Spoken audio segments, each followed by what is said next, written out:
Bom, vamos lá que esse aqui é complicado. O Kitsune dessa semana é Bebê Rena.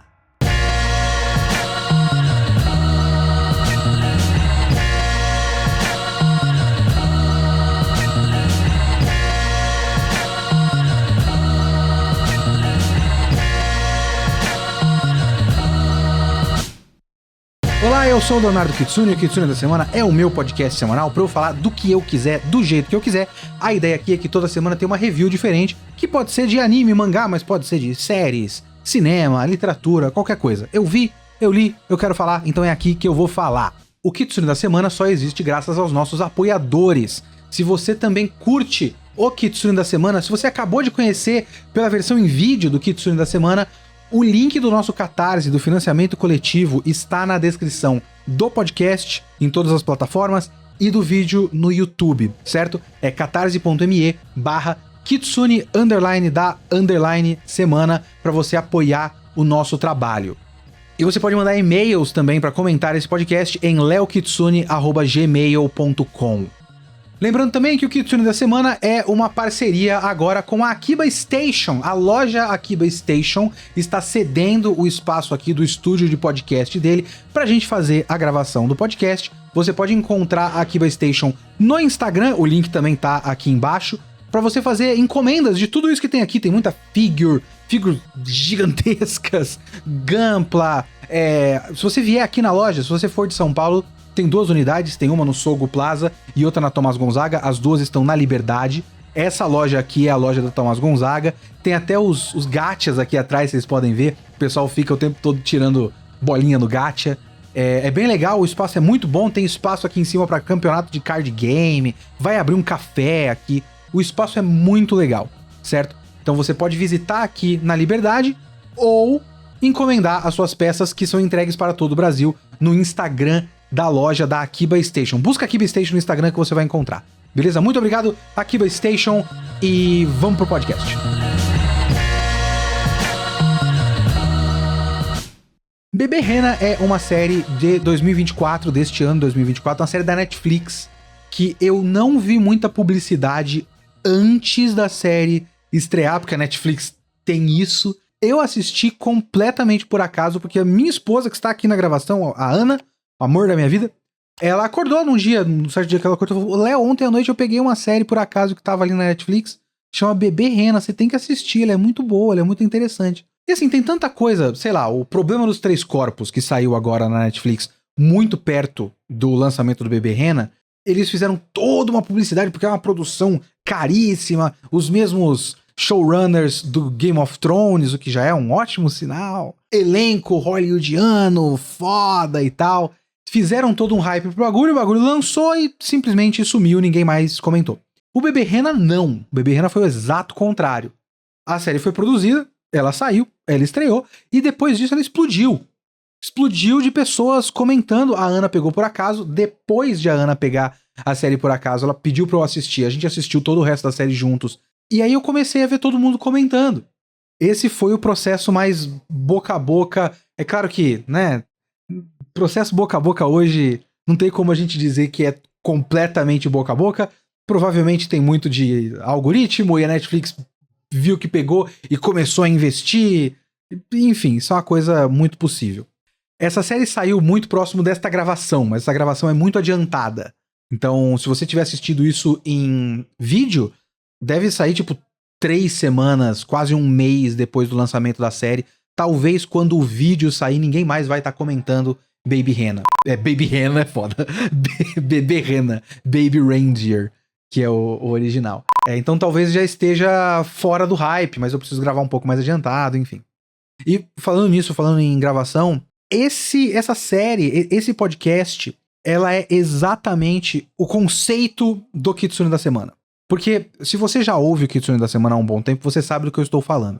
Se você já só conheceu agora em vídeo, a ideia original do podcast, quando eu criei 4 anos atrás, foi pra fazer desse jeito. Eu quis assistir alguma coisa, aí eu peguei por acaso, esse filme aqui eu gostei, eu li esse livro aqui eu gostei, e eu vou naturalmente vivendo a minha vida, e aí eu vi um negócio, ok, eu vou comentar isso aqui no podcast. Essa era a ideia, esse era o conceito do podcast. junto com um incentivo pra eu ler os mangás que estavam na prateleira e eu não lia. E até agora eu não fiz nenhum dos dois, porque vários desses mangás eu vendi, porque não tem espaço em casa, e principalmente, pro podcast rodar, ele precisa de planejamento. E se eu preciso de planejamento, eu vou planejar exatamente o que eu tenho que fazer e ver pro podcast. O que sobra muito pouco tempo pra assistir algo casualmente. Eu não tinha nenhum plano de fazer um podcast de Bebê Rena. Eu comecei a assistir porque a Ana tava interessada, ela falou que é legal e ela achou que eu ia gostar. Aí a gente foi vendo e falei, porra, tem muita coisa pra falar de Bebê Rena. Era pra ser assim todos os episódios. Não é, não tem como. Os próximos 4 já estão planejados depois desse e eu não vou ter tempo de ler qualquer outra coisa a não ser os mangás que eu quero comentar nesses podcasts. Então, é isso. E eu acho que essa surpresa é muito parte da experiência Bebê Rena, porque Bebê Rena tem uma série de elementos para a sua experiência e eu acho que essa surpresa é um deles. O que é a série Bebê Rena? É uma série britânica, uma produção britânica original Netflix, criada, acredito eu, escrita, não dirigida, por Richard Gadd, que é um comediante stand-up britânico que eu nunca tinha ouvido falar. É a história de quando ele foi perseguido por uma stalker, quando ele estava tentando fazer a carreira de comédia stand-up dele acontecer. Ele estava com muita dificuldade de fazer engrenar e ele trabalhava num pub, trabalhava no balcão do pub, servindo cerveja, e entrou no pub uma mulher chamada Marta, uma mulher, isso é importante pra trama no fim das contas, uma mulher gorda, já de, sei lá, meia idade, não sei se ela tinha tipo próximo de 40 pra 50, mais velha do que ele. E ela parecia meio cabisbaixa, meio tristonha e tudo mais, e aí ele deu, meio que foi conversar com ela porque ele sentiu esse, pô, deixa eu conversar com ela, né? Ó, coitada dela que tá aí sozinha.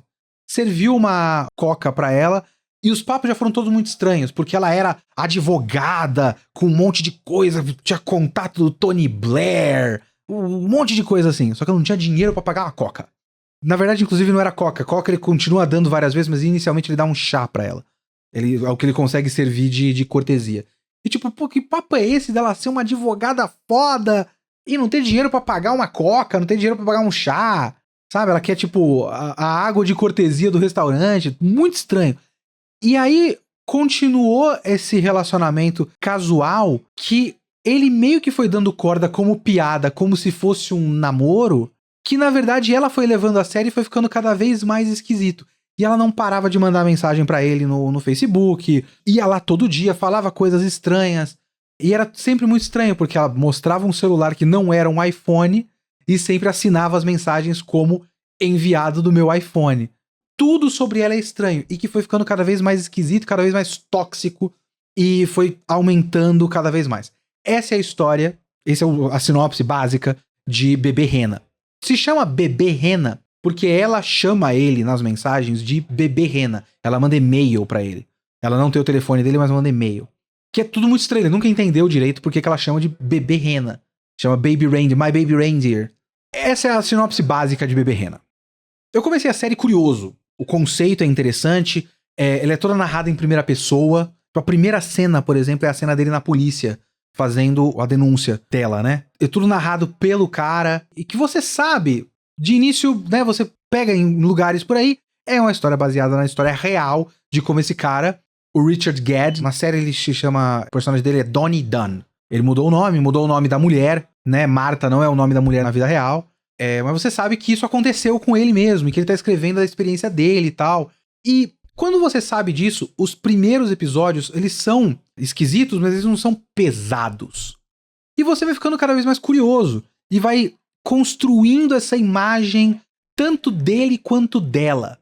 Os dois personagens são bastante interessantes. Ela, por um bom tempo na história, não é exatamente um monstro. Ela é uma figura meio trágica. Enquanto ele vai construindo a figura dele como uma figura cheia de problemas. O que já deixa a história muito interessante, porque ele tá construindo o personagem que é ele mesmo e expondo vários preconceitos. O próprio fato de ele ter começado a conversar com ela muito por esse sentimento de dó. E um sentimento de dó é um sentimento de superioridade, né? Um sentimento de uma pessoa que acredita que aquela outra pessoa está abaixo e que ele está numa posição de dar algo, a divina atenção dele. E ele curte, de certa forma, essa atenção. Então tem essa coisa de, tipo, é um relacionamento que não é bom, mas ele tá começando a ficar obcecado com ela também, porque ele gosta dela falando bem dele. Ele precisa dessa atenção. E você vê a comédia dele é esquisitíssima. Na série é muito pior do que na vida real, eu vi uns vídeos na vida real. O stand-up dele, cheio de brinquedos e tudo mais, é muito estranho. Um chapeuzinho, com um bonequinho e tal.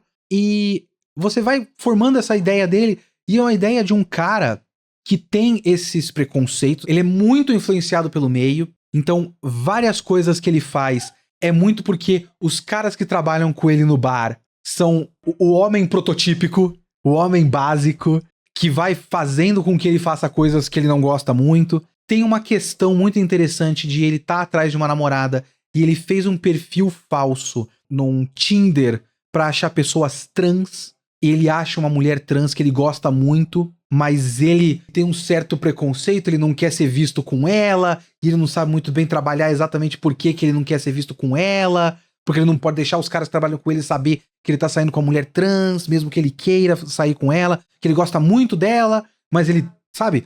Então ele é uma figura muito cheia de defeitos, muito cheia de problemas. Ele é um personagem bastante complexo.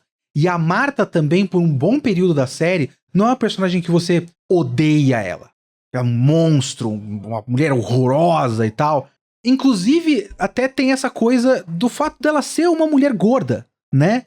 Que, por um certo período de tempo, o stalking dela podia, sei lá, um homem padrão, hétero, cis normativo, normal, como você encontra qualquer idiota por aí, se tivesse toda essa perseguição de uma mulher que não fosse uma mulher na casa dos seus 40 para 50 anos, gorda e feia, não ia ser grande problema. Ia ser legal. Ele ia mostrar pros amigos, sabe? Ia ser um sinal de que alguma coisa tá dando certo. Mas ela é uma mulher feia, uma mulher gorda, e aí ele não quer. E aí passa a ser perseguição. Tem um aspecto disso. Até a gente chegar no final do episódio 3. Que quando chega no final do episódio 3, se eu não me engano, é um momento onde ele foi... Porque ele faz muita merda. Essa é uma coisa também interessante. Ele não lida com isso da maneira mais prática. Ele faz muita idiotice. Ele toma decisões burras. O que é bom pra série. Faz com que o personagem seja mais humano. Ele tá numa situação esquisita e ele toma decisões idiotas e equivocadas. Uma dessas é ele perseguir ela até a casa dela e olhar na janela pra saber como é que é a vida dela, porque ele fica intrigado com tudo aquilo que eu falei. Porque ela é uma grande advogada que não tem dinheiro pra nada, que manda mensagem do iPhone, só que ela não tem iPhone. Tudo muito estranho. Aí ele olha na janela e aparentemente é uma vida horrível, uma casa, uma merda de casa e tudo mais. Ela mora sozinha e tal. E aí ela vê isso, se eu não me engano é isso. Ela vê e ela sai correndo atrás dele e ela consegue pegar ele na beira de um rio ali e ela abusa sexualmente dele. Ela coloca ele contra a parede, ele não sabe o que fazer, ele não vai dar um soco na cara dela e tudo mais. Tem muita dessa situação, tipo, pô, você tem que empurrar ela cai no rio, ele não vai bater nela e tal. E aí ele vai ficando cada vez mais acuado e ela põe a mão no... Eu não sei se ela coloca dentro da calça, mas ela abusa sexualmente dele. E ele não faz nada, ele congela. E esse é o fim do episódio 3. Isso é uma virada muito grande, porque você olha aquele momento e fala, cara, não, peraí. Agora, se antes, talvez, tá aquele clima de, pô, é uma mulher sendo chata, agora tá muito pior. Aí você tem o episódio 4. O episódio 4 é um dos melhores episódios de série live. Eu não vejo muita série, né? Não tem isso. Me coloque, por favor. Dá um desconto. Não, eu não vi The Wire, não vi Breaking Bad, não terminei Twin Peaks, enfim. Minha série favorita continua sendo Lost. Lost é foda, ok? Vai ter podcast Lost um dia. Um dia. Eu espero. Tomara. Mas enfim. Esse episódio 4 é muito, muito bom. Mas ele é muito, muito pesado. Então isso é uma coisa que você tem que já entrar, caso você não conheça Bebê Rena e vai assistir a partir desse podcast, tem que entrar lembrando disso. Eu vou contar o que acontece no episódio. Tome cuidado com o que eu vou falar. Um trigger warning aqui pra você. Muito abuso sexual. E é um episódio muito pesado. Bastante pesado. Eu considero, pelo menos, um episódio bastante pesado. Esse episódio 4 é um soco no estômago. Que a gente vê ele anos antes. Ele tá tentando fazer comédia. Tem um negócio de uma semana de comédia de Edimburgo, se eu não me engano. e que não dá certo, mas ele conhece um cara, esse cara é roteirista de série de comédia, e esse cara começa a dar umas dicas pra ele, e ele faz os shows do cara nesse festival darem certo e tal, e ele coloca o Donnie, o personagem principal, debaixo da asa dele. Fala, não, eu vou fazer... Você quer escrever comigo? Você tem alguma ideia de roteiro? Só que é aquele relacionamento hiper tóxico de um cara numa relação de poder, também um cara mais velho. Esse cara mais velho tem influência na indústria, ele é um roteirista e tudo mais, e ele pega esse cara, moleque, digamos assim, mais novo, provavelmente 20 e pouquinhos anos, e dá aquelas, sabe, aquela coisa meio tóxica daquele vai e vem, que é tipo, traz o seu roteiro, você é muito bom, deixa eu ver o seu roteiro, esse roteiro tá uma merda, não quero nem ler. E fica nesse vai e volta que ele vai conseguindo manipular esse cara até o ponto de fazer esse cara que já tava namorando, ele tinha uma namorada e tal, o Donnie, ele consegue fazer esse cara ir todo dia pra casa dele pra usar muita droga e ter experiências pra escrever coisas legais. E que toda vez que ele acordava, que eram drogas muito pesadas, ele acordava, ele via sinais de que ele foi abusado pelo cara. Ele via o cara levantando, tirando a cabeça de lá e tal, fechando a calça dele. Num dia que ele acorda, ele tá com muita dor de ser abusado sexualmente, ele vai tomar banho na casa do cara. É tudo uma relação horrível. Que aí você vai começando a conhecer ele. Que é uma das coisas interessantes dessa série, não só de roteiro, pra começo de conversa, a produção é muito boa. Ele podia ser tudo isso e ser mal dirigido e ser ruim visualmente, audiovisualmente falando, mas ela não é. É uma produção muito boa. Tem uma coisa que eu gosto muito nessa série, que faz várias brincadeiras visuais pra refletir vários estados psicológicos, digamos assim. Então, ele usa muita iluminação natural, que é uma coisa interessante. Como eu falo, iluminação natural, no que eu digo é menos truque visual com correção de cor, que tem, obviamente, toda a produção tem correção de cor, mas tem muita, tipo, coisas que você vê que eles estão usando luzes no set pra mudar a iluminação. Então, quando ele tá drogado, tem uma luz em cima dele, que é a sensação que ele tem, como se ele tivesse com um facho de luz em cima dele, ele tá se sentindo iluminado. Aí quando ele tá passando por umas viagens muito foda, tudo fica vermelho, e aí faz aquele rack focus. Sabe o rack focus? Se eu não me engano, você dá o zoom in no objeto, afastando a câmera e dá um efeito do cenário distorcer. Aquela coisa, a cena clássica do Tubarão, do Spielberg, né? Então, ele usa muito truque visual de direção criativa. De direção que você vê que tem valor de produção, que tem criatividade no set. Então ele tem isso. E tem ótimas atuações, que isso é uma coisa importantíssima em Bebê Rena, que é o fato de que o elenco todo tá entregando muito, principalmente o próprio Richard Gere, que é o Donnie Dunn, e a atriz Nicola alguma coisa, eu esqueci o nome da atriz, mas é a atriz que vive a Marta. Caramba, essa mulher é muito boa. Eu nunca vi nenhum dos dois em nada na minha vida, né? Mas ela é muito boa. Ela consegue criar uma personagem que você consegue sentir essa simpatia inicial, pelo menos, que o Donnie tem por ela, que é você sente que ela é uma pessoa que dá dó de olhar pra ela. Só que ela vira a chave. Ela é uma pessoa horrível, uma pessoa tóxica, uma pessoa cruel com as palavras, ela é violenta.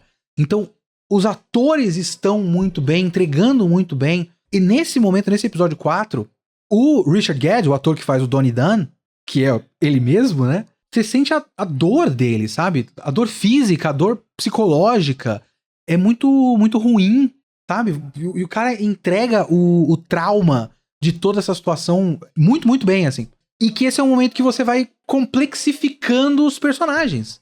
Que você percebe que o fato de ele deixar essas coisas acontecerem com ele na situação da Marta vem de um trauma anterior que ele nunca trabalhou direito. Não teve fechamento. Sabe, ele não conseguiu concluir aquela história com aquele cara. Ele só perdeu o contato. Ele não conseguiu falar nada na cara dele, não denunciou. Quando ele vai fazer a denúncia da Marta, é uma coisa que ele pensa, tipo, eu tô denunciando ela? Por que eu não tô denunciando ele? Por que eu não concluo aquela história? Então ele vai ficando cada vez mais complexo. Até a questão de ele estar atraído pela mulher trans, que é a personagem... Eu esqueci o nome da personagem Terry. Terry é o nome da personagem. A atriz é Nava Mal. Gravei porque é um nome muito curioso. Eu acho que ela é americana de origem mexicana, alguma coisa assim. Ela é trans também.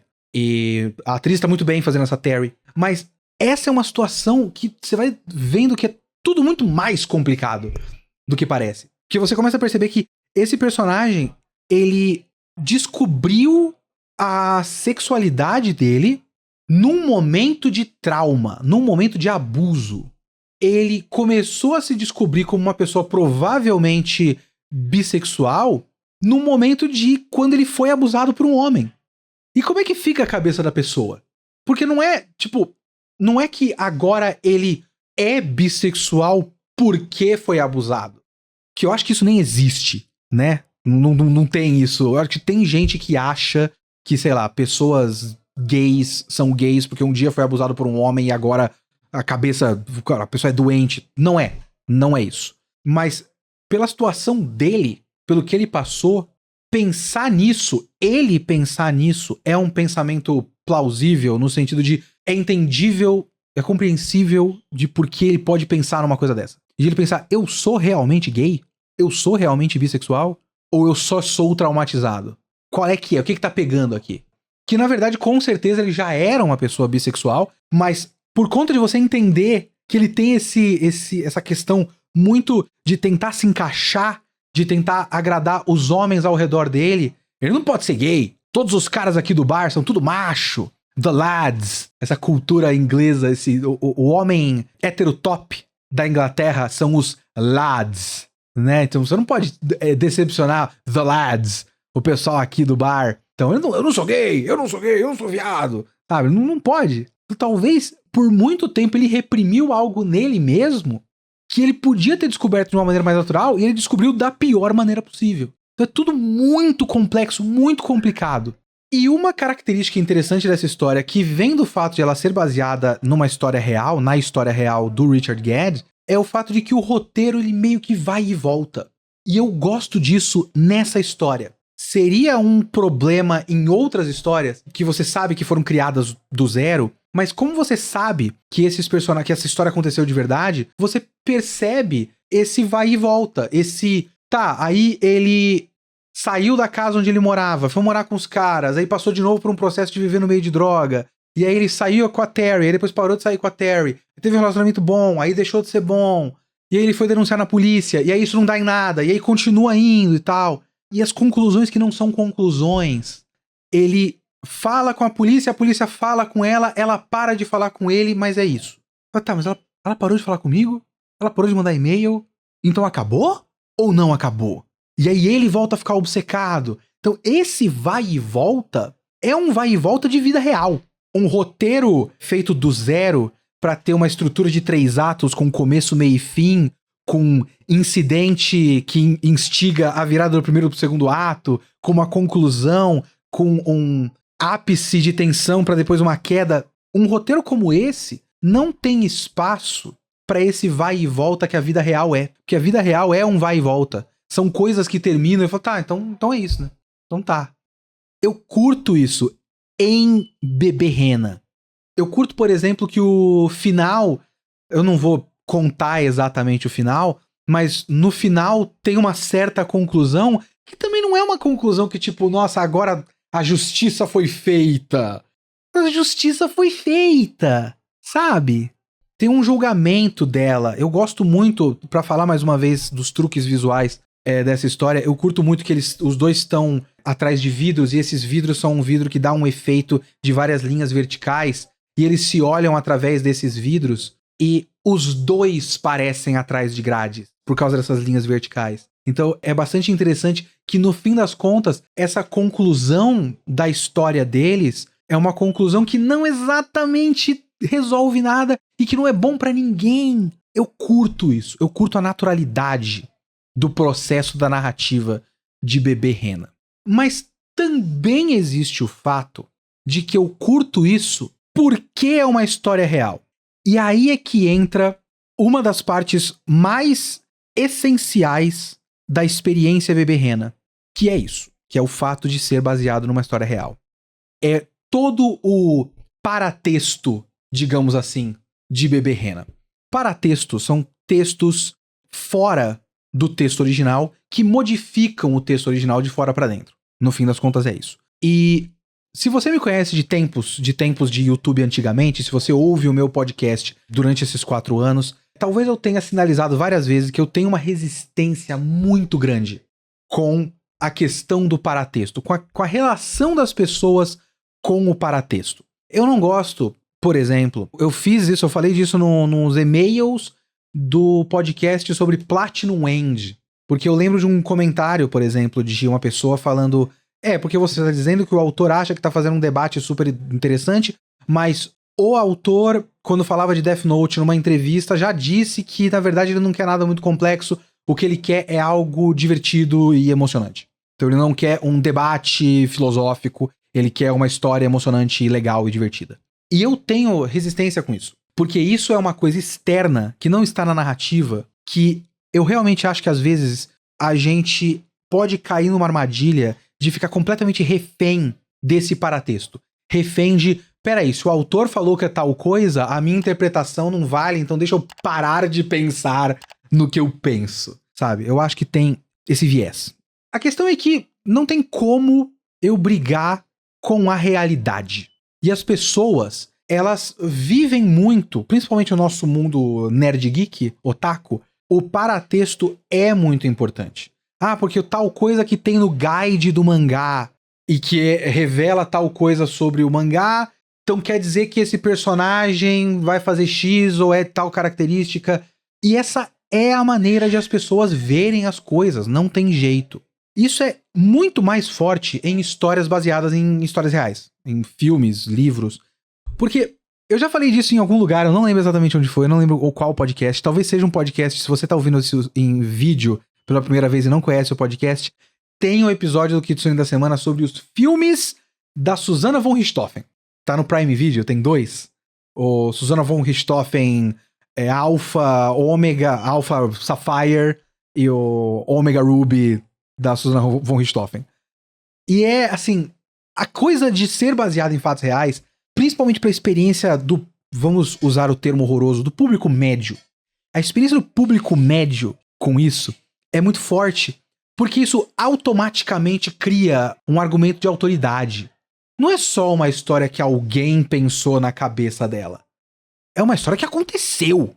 Eu devo ter comentado isso nesse podcast que eu falei da Susanna von Richthofen.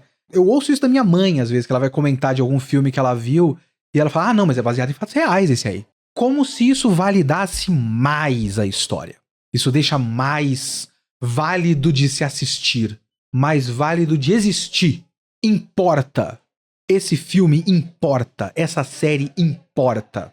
E a experiência Bebê Rena é inseparável a essa altura da experiência com a internet. Não tem o que fazer. A experiência do Bebê Rena é aumentada e completamente modificada pelo fato de que essa história é baseada nas experiências reais do Richard Gedd e que a internet foi atrás. Então você pode ver o momento, tem um momento na série em que ele vai fazer uma apresentação e a apresentação não dá certo e ele tem um surto completo e começa a só confessar a vida dele de todos os preconceitos e os traumas e os abusos, os defeitos. Ele começa a se confessar e é uma cena muito pesada, muito complicada de se assistir e que você consegue ver, se você procurar no TikTok, provavelmente deve ter no YouTube, você consegue ver quando isso aconteceu na vida real. Como foi o surto dele no stand-up. As pessoas, supostamente, descobriram a Marta da vida real. E você consegue ver os tweets dela. Essa pessoa colocou no Twitter e tudo mais, no Facebook dela, vários posts falando, porque tá todo mundo me acusando de coisas que nunca aconteceram e tudo mais. E aí o comportamento dela no Facebook, enquanto ela diz que não é ela tá lá falando, não sou eu, estão inventando coisa contra mim, e o Richard Gedd é um viado, e o pai dele também é viado, abusador pedófilo, porque não sei o quê, porque todo mundo já ouviu falar desse cara, esse cara é um monstro, esse comediante é muito ruim, não é sucesso de nada. Então, você vê o comportamento em tempo real de uma mulher negando ser ela, fazendo exatamente o comportamento do roteiro da série. Isso, de fato, modifica a nossa experiência. ela é meio inseparável. E eu começo a pensar nessas coisas, a duvidar de mim mesmo. Porque eu acho que conforme eu fico muito mais pensando na questão de olha como essa mulher é visualmente igual à atriz, a caracterização da atriz que fez a Marta, né? E se comporta igual a Marta, então a história é boa, então o roteiro é bom. E meio que suplantar a vida real, sabe, por cima do trabalho de verdade, de roteiro bem feito. Porque o roteiro dessa série é bem feito. Por exemplo, a revelação de por que a Marta chama ele de bebê rena é feita na última cena do último episódio. Não vou contar, é uma cena muito boa. O fechamento dessa série é muito bom. E isso é um fechamento de roteiro. Isso é um roteiro.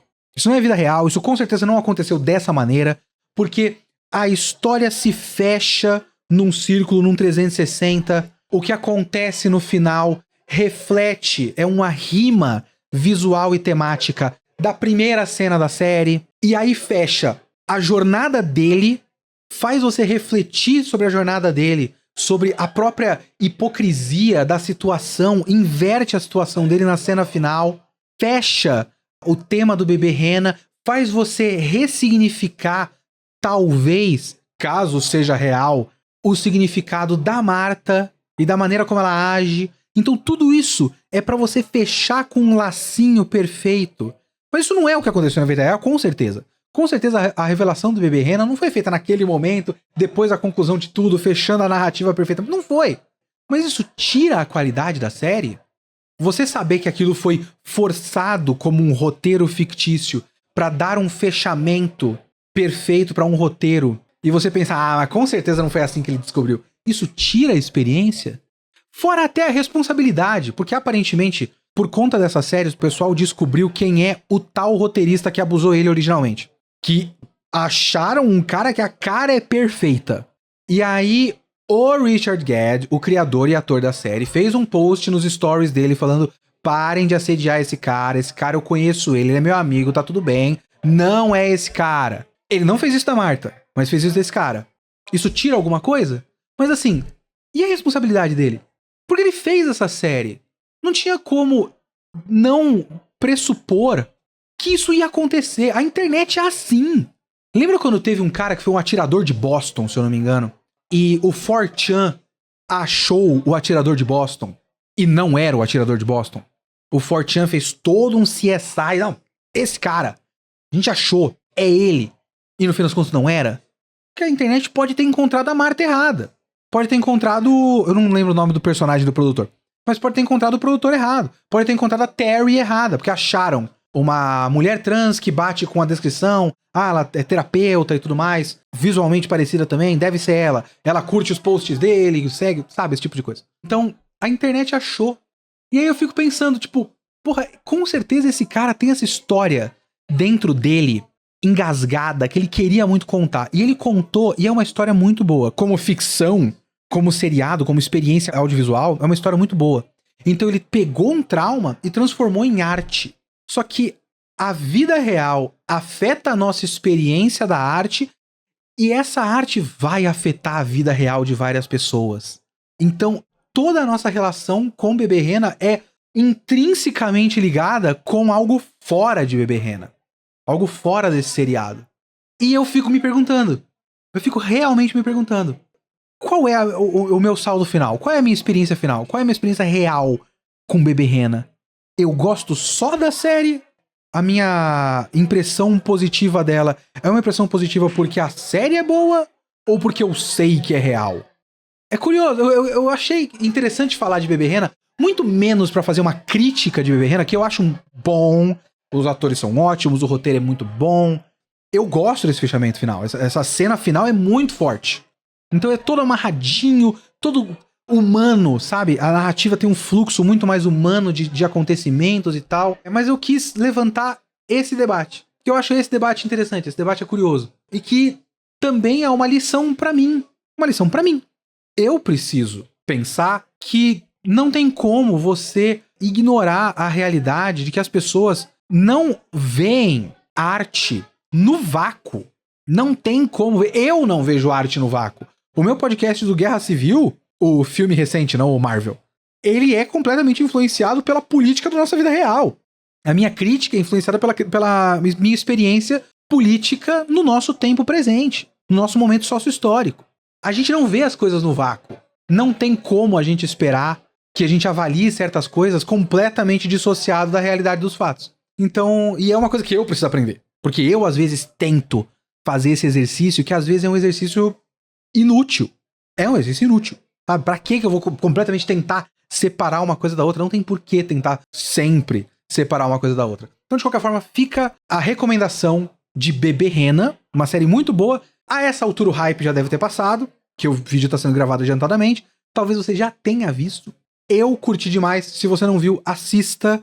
E aí, se você curtiu e vai assistir fora do hype, dissociado do burburinho das investigações de internet, de quem é a Marta, de quem é não sei quem, fala pra mim, manda nos comentários. Ah, eu assisti, eu não vi nada sobre isso e eu gostei. Eu assisti, não vi nada sobre isso e eu achei uma merda.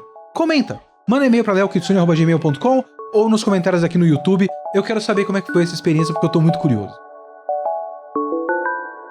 Se você ficou aqui pra assistir até o final, muito obrigado por assistir o nosso vídeo até o final. Abraço pro Gil, que é foda, que edita o podcast e o vídeo.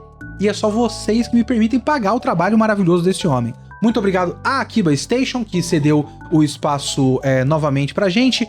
Se inscreve no canal, comenta, dá like pra ter engajamento, pra fazer esse canal crescer e o Kitsune da Semana continuar tendo a versão em vídeo, porque eu tô achando legal o projeto. Eu espero que vocês estejam gostando também. E ouçam no áudio, ouçam nas plataformas de podcast, porque já tem mais um episódio depois desse que já está no ar, porque o vídeo sai uma semana depois do áudio. Beleza? Muito obrigado, até semana que vem. Falou!